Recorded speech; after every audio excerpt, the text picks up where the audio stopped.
often question why have I been single for almost 3 years, and then I'm quickly reminded when I left swipe a guy on Hinge just because I don't like his shorts.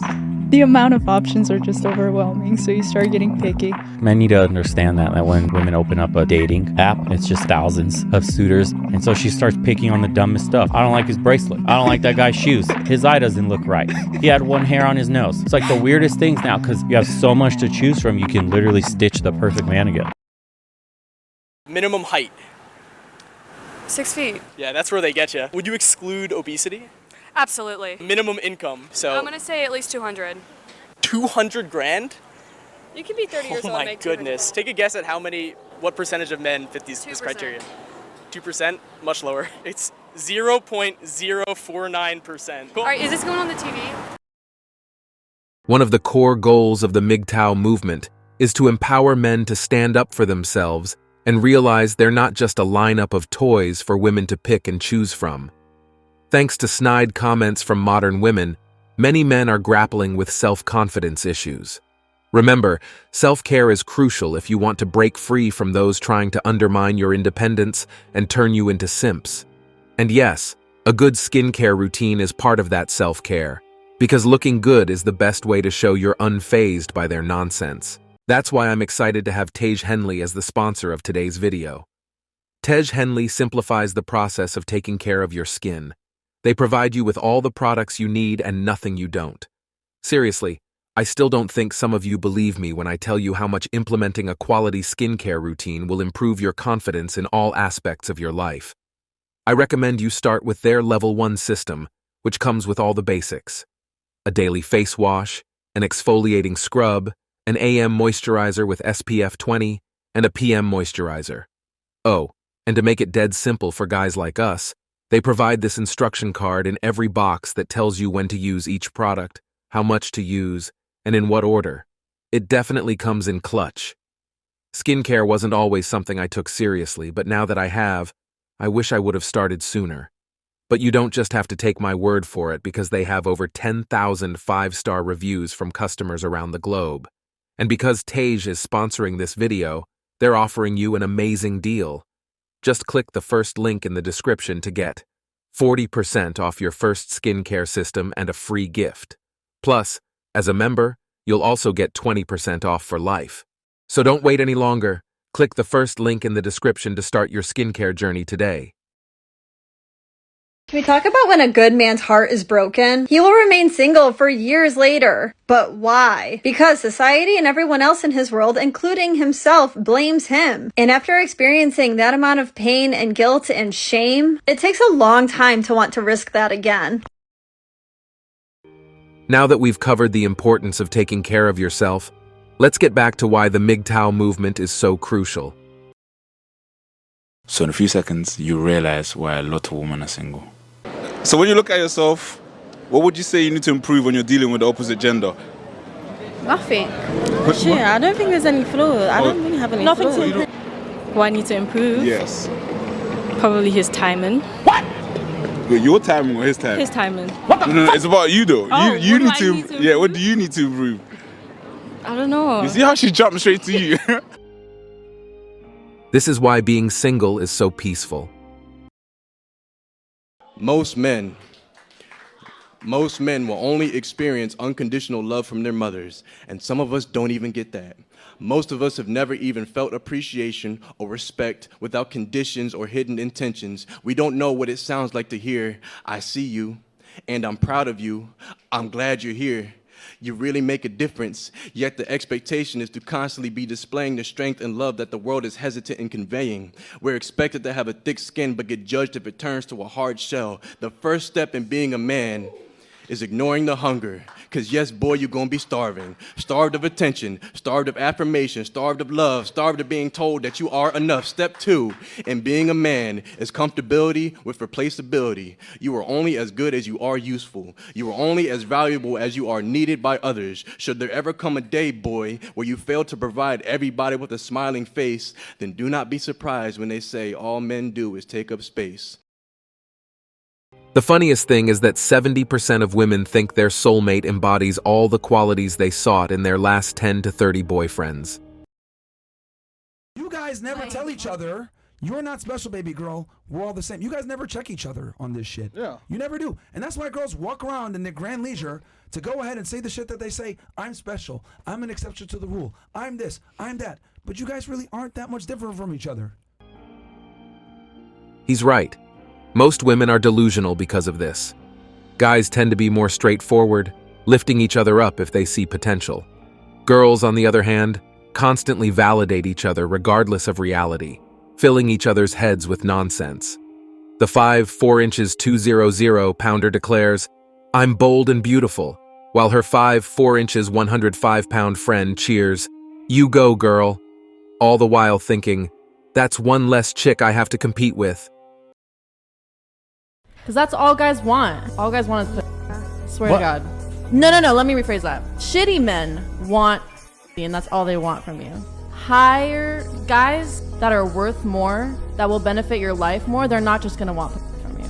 And that's a fact. Or could it be that the men that only want from women is because that's all that the women have to offer? Because for me, if pussy's all you're offering, pussy's all I want. Would you ever be loyal to a guy? I would be. I feel like I am sometimes. I am right now. Well, you can't. It's like No, you're loyal not. sometimes. Which one? What does that mean? But what about the husband? I mean, I'm not him. She's physically loyal. She's John Zerka while married to a Mormon bishop, and she shoots. You couldn't set it any Same-sex, better. and it's amazing. But you're not loyal to your I am husband. loyal to his right now. You're loyal to John Zerka's, but you have a husband. Okay. Your Mormon husband, if he was watching this and heard everything. He probably is watching. So how does he feel about John Zerka? He's not like, oh my God, please, girlfriend. But he's like, you're in your 20s, like, get it out now so I can, like, marry you when you're loyal when you're 30. He knows I'm going to be with him when I'm 30. That sounds like a man that's very secure in himself.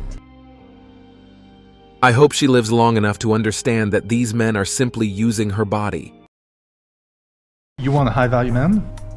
So do you want a guy who's got status or wealth? Not necessarily wealth, but just has something going for himself. My argument here would be the more money he gets, the less he cares Right, about but those- your money. Right, but those type of men want to be able to have an intellectual conversation No, with a not woman. really. I've actually decided that I'm going to stay single forever because just the thought of dating repulses me. I don't want to be close to anyone. I don't want to have to text someone and ask how they are or what they've been up to. I don't give a shit. Or for someone to ask me what I've been up to. What have you been up to today? Just make me some dinner. And this is an example of a frustrated masculine woman with red flags that you want to avoid. When you claim not to care, but inside you're desperate and frustrated because you can't have what you want. Women are really heading straight down a one-way road to Cat Town.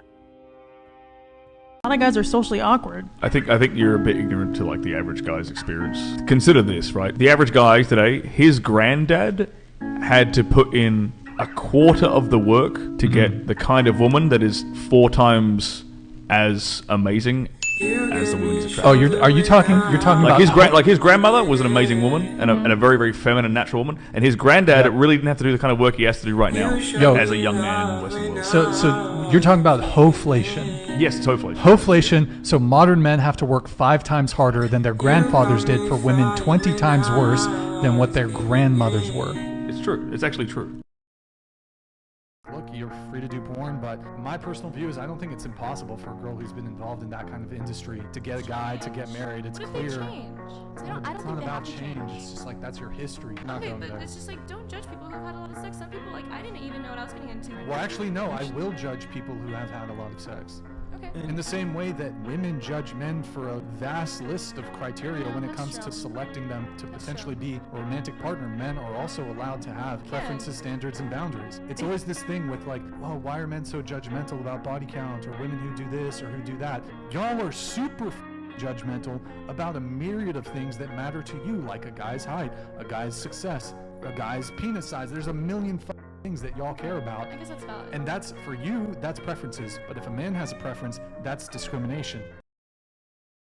None of us should sit here and call ourselves perfect, you know? If everything is a green flag, like in this video of the lady going on the date, everything is a green flag, but there's one thing, slightly, as she puts it, doesn't align. That's a problem within our culture, that instead of negotiation, instead of perseverance and giving it a go, they would rather just sack it off. They'd rather give up. Doesn't tick every single one of my boxes, and because I am so great, I deserve the absolute best. No, sorry, you're not good enough. You don't tick all of my boxes. Many women set sky-high dating standards, demanding rich, tall, and conventionally successful men. This relentless pursuit of the perfect partner leaves them floundering in the dating pool. By setting the bar so high, they shrink their potential partner pool to a minuscule size, leaving plenty of decent men out in the cold simply because they don't tick every superficial box. In their quest for the ideal, they overlook the qualities that actually matter in a relationship: emotional compatibility, shared values, and mutual respect. Instead, they focus on shallow traits, missing out on genuine connections with men who could offer real partnership and love. How much should your man make in a year? Can we make it monthly? Sure. At least 100K a month. Isn't that a bit high compared to the average income out there? Well, if I'm talking about my partner, I don't think so. Why not? If I'm making 10K a month, he should be making 10 times more than me. And that kind of puts me in the feminine position, and I view him as the masculine, as the main provider in our family, as we're going to grow, expand our family. 100K a month? She's not even that attractive, maybe a 4 to 5 without makeup. The only man making 100K a month is using her face for NBA full-court basketball. Between her forehead and teeth, you've got all the backboards you need. These women are beyond delusional when they aren't even close to high value. The entitlement is off the charts. This comment put it best. A guy who makes 100 grand a month ain't choosing her. The result? An imbalanced dating scene where the men who meet these lofty standards are swamped with options, while many women end up fighting over a tiny fraction of the dating pool. This fierce competition leads to frustration and disillusionment, leaving many women single and dissatisfied, all because their inflated standards can't be met. I don't want any of my income to be needed in the family. I want the man to be 100% the supporter, but that doesn't mean that I'm not gonna work and I'm not gonna have my own business or whatever. But you would want the family to be able to live solely off of your husband's income. 100% solely off of my husband. I don't want me to have to use my income at all. So her money is her money, and her man's money is also her money. And it's funny, people will see videos like this and their only response is, oh, but not all women are like that. Okay, that's fine, but obviously there are women who are like this. Shit still boggles my mind. If a girl wants a guy who's older, it's a preference. If a guy wants a girl who's younger, it's creepy and immature. If a girl doesn't want to date a short guy, it's a preference. If a guy doesn't want to date a girl that's overweight, he's an asshole who's not focused on the things that matter. If a girl wants a guy who can take charge, it's a preference. If a guy wants a girl who will submit to his lead, he's, you guessed it, misogynistic. If a girl sets a boundary, it's empowering. If a guy sets a boundary, it's controlling. Women have preferences, men have something wrong with them. This isn't a double standard, it's just illogical. So why does anyone accept this? And that's it for today on Sigma Traits. Make sure you hit that like button, smash that subscribe button, and don't forget to ring that notification bell. Support this channel through membership. You can also support through PayPal link in the description. Let us know your thoughts in the comments below. See you all tomorrow.